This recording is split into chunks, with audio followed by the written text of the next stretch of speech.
Welcome back to another episode of Full Circle. I'm your host, Chad, Cheddar Caveman on lots of social media.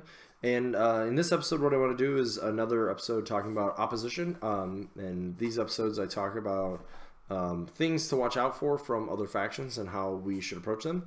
And this time, I'm going to be talking about Cygnar.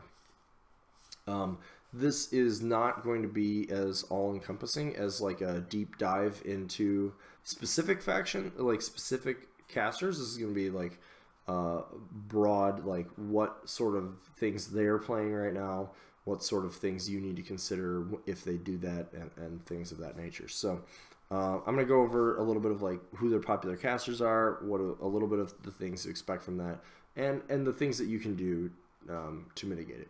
One thing I will say with Cygnar is Cygnar has, regardless of its power level in the game, at like perceived power level in the game, I should say, at any given time, I have never seen a lack of Cygnar players at events. So I think one of the important things here to realize with Cygnar is it's sort of perpetual. They've been set up as the protagonists of the game in a lot of ways, and so you're going to see. You will always see something from Cygnar. Since I've started this game, I've never felt like there wasn't at least some representation from this faction. When others that were maybe, when they were perceived in a similar negativity to what Cygnar was at times, you would just not see them for periods of time, perhaps. So I think that's one of the first things, and that means that you should, you definitely need to be thinking that you might face Cygnar if you go to an event. So sometimes you can kind of plan to dodge certain things, and I think to a degree Cygnar isn't really one of those, and kind of some of the things Cygnar represents isn't one of those, right? So Cygnar is a faction that tends to focus on the ranged attacks. They tend to have strong casters. They tend to have the ability to scalpel out key models. They tend to actually have significant ways to do damage, usually from range. They have some control elements, and they're overall just a good faction. So a lot of things you can expect from Cygnar, and a lot of the things that I just said are key components of other factions as well, like Retribution, Legion, and so forth. So so that's the first thing. So next, what casters are they playing, and what is the situation? So they actually have, I think, 4 themes. Right now, I've seen all of them. I would say that right now the Trencher theme is probably the most popular. I see Heavy Metal's kind of on the decline a little bit. Storm Division's a little bit probably inclining again, and I largely don't see too much Sons of the Tempest. You usually will see Cygnar in a theme though. As far as casters, I think they actually have a pretty deep stable of casters, but for the most part, their community doesn't see it that way, and I don't play Cygnar, so my perception, may or may not be accurate here. But regardless, that doesn't change the situation. So who are their casters? Well, the primary ones, I think you're going to be seeing, Haley 3 has gotten a lot of attention. She's playing Gravediggers. Siege 2 is sort of in a little bit of an increase. There's a few other casters that play in the Gravediggers, such as the Trencher theme. Those are the 2 primary ones I'm seeing so far, but I think we'll see a few others. I've seen some odd like Kane 1, Kane 2 stuff with that at times. I think Haley 2 is still a feature of the faction that you need to not forget about. She definitely can bring, she can be in either, I probably would imagine seeing her in either Storm Division or Heavy Metal with the Warjack focus or Lightning focus, so keep that in mind. Her feat is still quite good on small model count armies, since it's virtually the same in that case. Nemo 3 is another pretty popular drop. I think I still see some Striker 1. I've seen Striker 2 start to crop up a little bit. And who am I forgetting? Just do a quick scroll through here. And that's about it. I think those are the ones you're likely to see. So the interesting thing here is, how do you play into them? First of all, you're going to want resiliency against ranged attacks. No matter what they play, it's likely they will have some. Oh, I did leave one out. Jeremiah Cray. And because he's a bit of an oddball in this, but Cray after his rework is another very popular caster.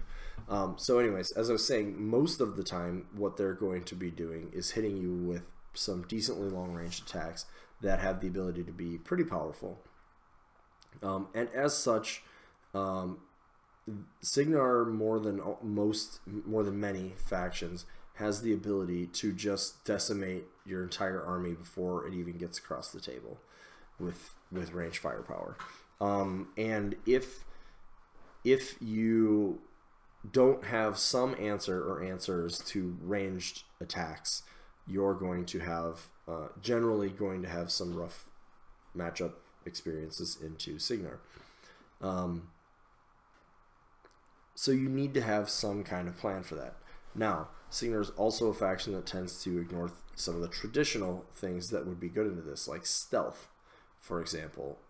Hiding behind clouds on occasion is another thing that they will ignore. Once in a while, even forests. And so when you play into them, you need to plan accordingly. In my opinion, the existence of a Cygnar-style faction definitely narrows down sort of what at least one of your lists needs to be. I think most lists that are in Bones of Orboros can play into Cygnar, but you need to know exactly how you're going to be accomplishing that. So, for example, Kruger 2 has Windstorm, which reduces the range of the range attacks. It's not perfect, but he does accomplish doing so. Baldur 2 has just flat out high enough armor that they're pretty unlikely, especially without being able to add things like harm into the equation, they're pretty unlikely to just be able to kill an armor 23 Woldrath, for example, or a few armor 24 Wold Watchers, and so forth.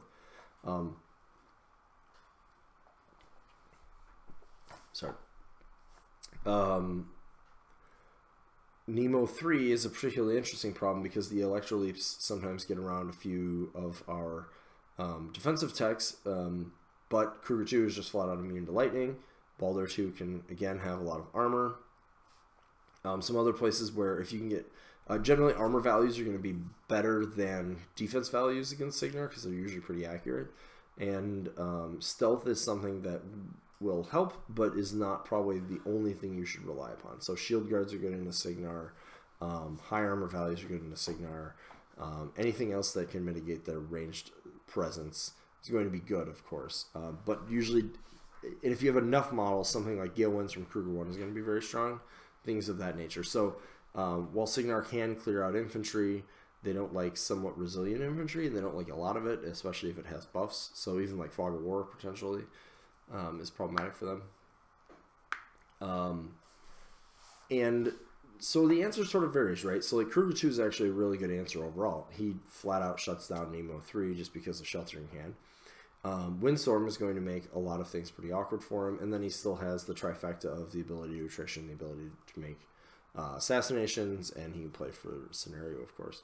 And into any of the lists that sort of have range 12 or less shooting, Windstorm is phenomenal. Into range 14, you can use it to help, but it gets cagey. Longer than that, it's sort of like detrimental that it's there. It's this weird awkwardness. But for the most part, Cygnar players are not playing defenders, and they're not playing Stormwalls. They're playing things like Grenadiers and Chargers, and that's a very good spell into those, the likes of those. Baldur 1, giving cover for a turn, again, if you have enough bodies, is going to be pretty interesting.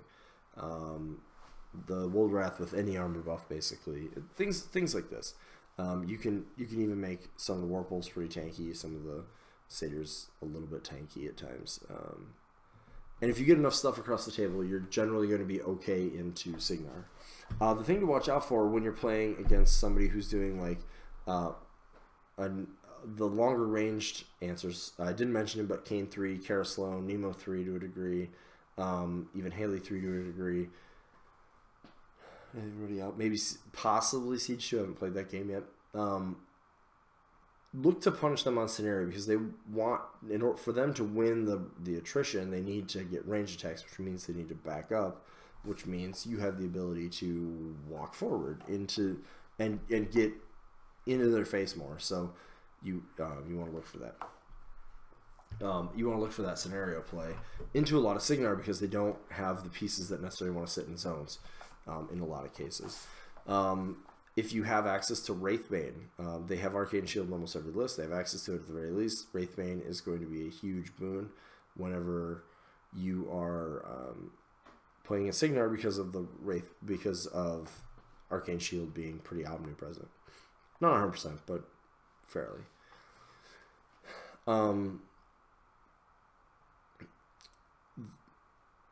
There's a few specific things to watch out for. Like I said, slowing's going to outshoot things like Windstorm, so you need, that's when you're going to need like Shield Guards and a few other things.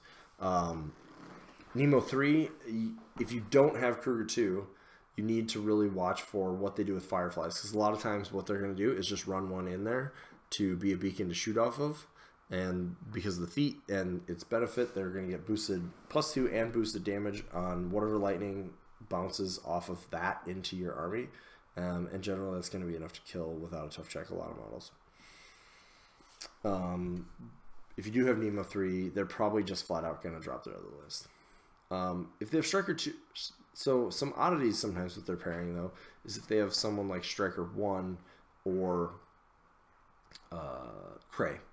And I say those are oddities because they will play a little bit different than the like traditional idea of Cygnar list. Cray specifically is sort of creating this like hard-hitting Alpha Strike and Fade Away battle group.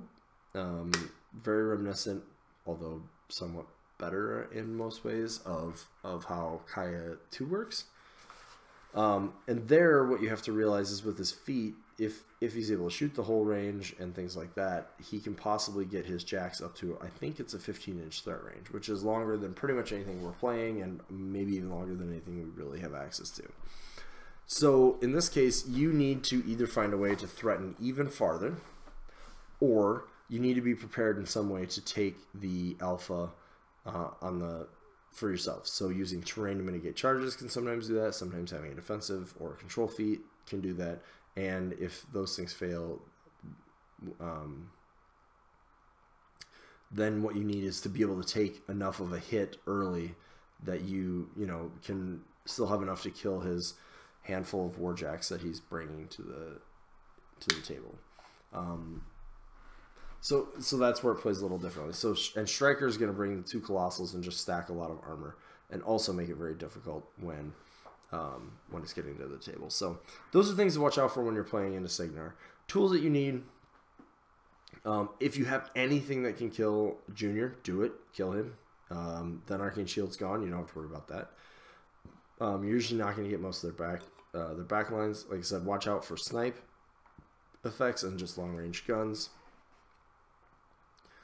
Try to make sure you're not losing too much on the approach, but also make sure that you're not staying back because you don't want to be ceding table space to them, even if it means you take some attacks.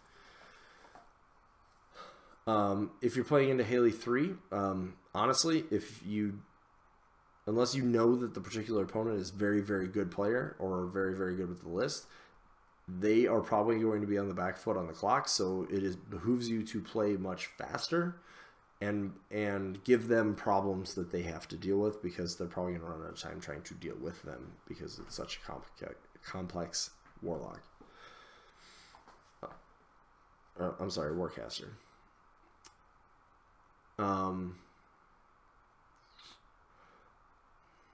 What else?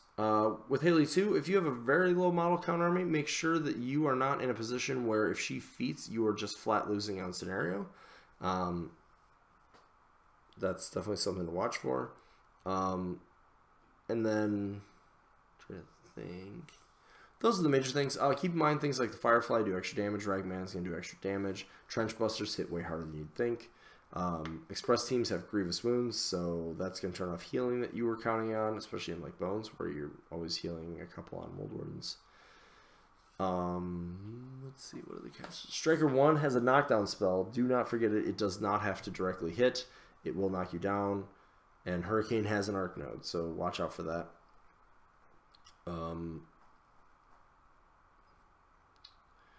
Striker, I don't know if Kane 2 is going to pick up. But careful, he can still kill a lot of people dead on his feat turn.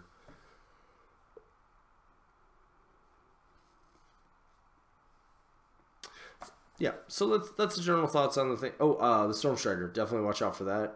If unfortunately, I don't think Circle has access to any blind effects, but if we did, those would be a great place for it.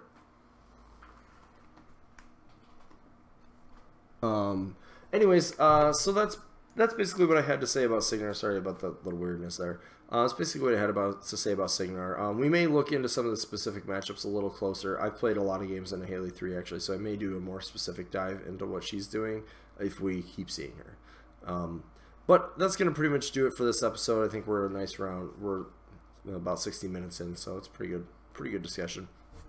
As always, if you like the episode, feel free to share on social media. Click the subscribe button so you don't miss an episode. Hit that thumbs up. Also, we have a Discord server now and a Facebook group, so if you want to have conversation about the episode on there, that's a great place. Or if you have questions for some future episodes that you'd like to see me do, or maybe pieces to review again, that would be great to know. Anyways, thanks again for watching, and we will see you next time.